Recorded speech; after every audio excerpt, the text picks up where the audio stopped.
Estamos de volta, conversando aqui no estúdio hoje com o Dr. Marcelo Feijó de Mello, professor adjunto do Departamento de Psiquiatria da Escola Paulista de Medicina da Unifesp, e o médico psiquiatra Dr. Márcio Bernick, do Instituto de Psiquiatria do Hospital das Clínicas da Faculdade de Medicina da Universidade de São Paulo. Continuando, então, essa nossa conversa sobre ansiedade, eu recebi muitas perguntas, doutor Marcelo, doutor Márcio, sobre essa volta ao novo normal, né? Muita gente começando a voltar a uma certa rotina para o trabalho. Como lidar? Tem algumas dicas que vocês poderiam nos passar? Como lidar com esse retorno e com medo de voltar para casa e transmitir o Covid-19 para alguém? Como é que a gente faz esse retorno a esse novo normal? Uma vez que as pessoas se adaptaram a essa situação de você ter o home office, trabalhar de em casa, agora volta a questão de você ter que voltar ao trabalho. Muitas empresas precisam que as pessoas voltem. E é natural, e eu diria assim, que é normal, uma apreensão, uma certa sensação de ansiedade. Você vai estar exposto a transporte público, você vai estar exposto a um ambiente de trabalho e vai ter um risco natural de trazer essa doença para casa ou mesmo de se contaminar. Essa é uma situação que eu diria que a gente não vai tratar a ansiedade normal em situações difíceis. Você pode até reassegurar a pessoa que a ansiedade é um sentimento razoável que você vai sentir diante de uma situação como essa, porque, na verdade, se você não quiser sentir ansiedade, se essa for sua única meta na vida, você não vai poder trabalhar, você não vai poder fazer um monte de coisas, ainda mais em períodos mais difíceis. Então, talvez o melhor tratamento, vamos dizer assim, para uma situação como essa, seria reassegurar a pessoa que a ansiedade é uma emoção normal que ele está vivendo e evitar o que a gente chama de um sofrimento adicional, que é você sofrer por estar sofrendo. Então, você fica mal por estar ansioso, sendo que estar ansioso seria plenamente natural numa situação como essa. Fica claro? Isso, Super quer dizer, claro. você Com certeza. tem que sentir ansiedade. Uhum. É saber, inclusive, lidar com essa ansiedade, sabendo que nesse nosso novo normal, ela está presente, né? Enquanto a gente não tiver vacina, tratamento adequado e tal, fica no ar, né?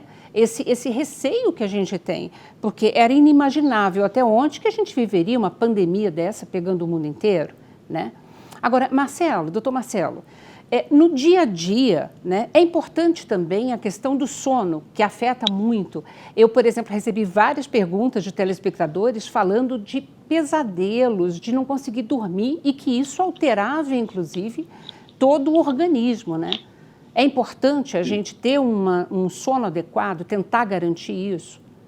Sim, isso dentro daquelas regras ou de recomendações, né, melhor, para manter uma saúde, incluindo a saúde física. O sono é um processo biológico necessário, né, onde o organismo se recompõe, tanto do ponto de vista cerebral, da mente, mas também metabolicamente, imunologicamente. Então, manter o sono é muito importante, principalmente num momento como esse, né?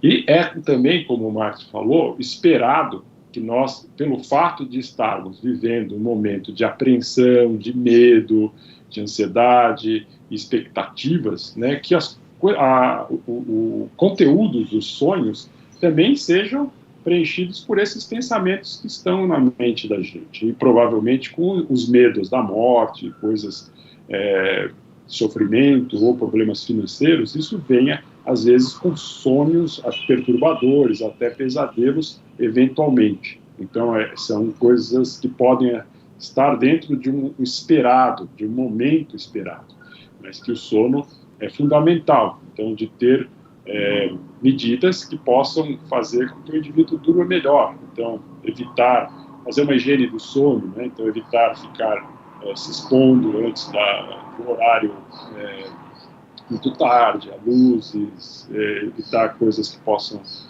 atrapalhar o sono, de uma maneira assim.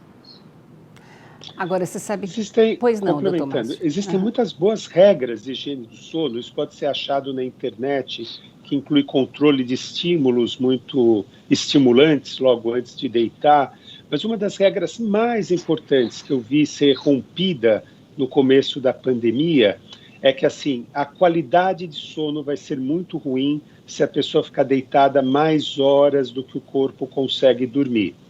Não dá para acordar tarde só porque você não tem nada para fazer. Até dá num domingo, porque você está até recompondo o cansaço da semana. Mas se você fizer isso todos os dias, e você acordava às 5h45, de repente você começa a acordar às 10h45, a sua qualidade de sono vai despencar. Para a pessoa, para o ser humano, é muito mais importante uma percepção subjetiva de sono profundo, então dormir que nem uma pedra, do que ficar 10 horas por noite deitado na cama, virando de um lado para o outro, tá? Então, restrição de número de minutos deitado é uma coisa muito importante e isso se perdeu. É que agora a vida eu sinto que volta ao normal. Então, as pessoas estão tendo um pouco mais de atividade econômica. Mas ainda, eu acho que houve milhares de desempregados, eu acho que muitas pessoas realmente ainda não tendo nenhum tipo de atividade profissional, infelizmente, né? Infelizmente mesmo. E esse é um desafio que nós vamos levar muito tempo, né, para conseguir recuperar minimamente, né? Nós somos seres de convívio, né? Nós somos seres sociais. Nunca como, em função dessa pandemia, a gente aprendeu tanto a utilizar a internet e tantos aplicativos. Continua mesmo sendo uma recomendação, doutor Márcio, a gente utilizar-se dos aplicativos para a gente tentar pelo menos esse convívio, entre aspas. Se precisa de um distanciamento físico, pelo menos ver os netos, as famílias, os amigos, pela internet. Funciona? Ajuda? Eu tenho convicção que funciona e ajuda. É comum eu ver no meu consultório, às vezes o pai ou a mãe trazer o filho e falar, doutor, ele fica trancado no quarto quando ele vem da escola. Aí eu pergunto para o menino, e o que você faz quando você vem da escola? Eu fico jogando FIFA com os meus amigos da escola. Quer dizer, ele estava no intervalo jogando futebol com os meninos, aí ele vai para casa, liga o seu console de videogame da marca X ou Y e continua jogando futebol com os meninos. O que é muito estranho, porque na minha geração você ainda põe um DVD lá no videogame, ou um CDzinho, e você jogava contra a máquina. Agora, online, essa geração fica o tempo todo e eles não se sentem sós. Eles estão no seu quarto, mas não se sentem sós. Tem limites, mas eu acho que os adultos, e principalmente os mais velhos, eu quero ver a gente convencer os nonos e as nonas a trocarem um pouco daquele convívio com os netos por um pouquinho de meetings online. É um desafio, mas eu acho legal. Agora, recomendo. Legal. Como a gente está aí chegando meio para o final do programa, eu queria, doutor Marcelo, se possível, como vocês mencionaram, a questão da depressão, por exemplo, a ansiedade mal controlada, mal administrada, ela também pode ser uma porta de entrada? A gente precisa ficar atento com isso? Sim, com certeza, né? Então, quando a ansiedade chega a um nível patológico, né, excessivo, isso leva a um desgaste do organismo. O organismo fica numa situação de estresse constante. E isso demanda uma energia e um desequilíbrio também para essa manutenção do funcionamento. Então, existe um desgaste com consequências, inclusive, na imunidade, né? Então, pode haver um desgaste que pode propiciar o maior risco desse indivíduo adoecer, né? Então, ela deve ser tratada nas suas várias maneiras, né? Não só farmacologicamente quando necessário, mas também com prescrições de medidas de mudança de comportamento, como a gente falou, higiene do sono, entre outras coisas. Doutor Márcio, eu gostaria de um super recado, recomendações do senhor neste final para o nosso telespectador, para lidar com a ansiedade e viver um pouquinho melhor nessa volta, né, ao novo normal.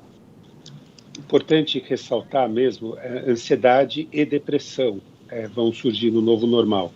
Teve um estudo de Zurique, de segmento, que mostrou que 4 de cada 5 casos de depressão de início na vida adulta vinham de um quadro de ansiedade não tratado. Então, é importante tratar a ansiedade quando ela é patológica, não a ansiedade normal. Mas eu acho que a grande recomendação é que as pessoas têm que manter a vida normal. Teve uma notícia que me chocou muito, que aumentou em 800% o número de pessoas na cidade de Nova York que infartaram e morreram em casa sem procurar ajuda de um pronto-socorro. E o que eu tenho visto, as pessoas descuidarem demais da saúde, mesmo doenças crônicas, diabetes, hipertensão, transtornos psiquiátricos, ansiedade, depressão, bipolaridade, as pessoas não estão se cuidando. Então, cuidar dos relacionamentos sociais, cuidar da saúde, buscar qualquer forma com que você possa ter algum tipo de atividade física, fazer seus exames periódicos nas datas que foram prescritas pelos médicos, voltar a ter contato com seus médicos de rotina. As pessoas não estão cuidando das suas doenças. Então, essas regras tentar manter o máximo de vida normal, eu acho que é a regra de ouro. Perfeito. Doutor Marcelo, seu recado final? Eu acho que é importante isso que o Márcio falou, e acho que isso é de ressaltar, né, do cuidado. Né? Então, cuidado com a saúde e cuidado em manter a vida dentro de uma rotina de exercícios, de alimentação, de sono e de convívio social, mesmo que usando o recurso da tecnologia. Né? Então, é melhor do que ficar totalmente isolado e voltado para dentro, porque nós precisamos também dos outros e de contato e de afeto, e que ele pode também vir por outras formas que não o contato real.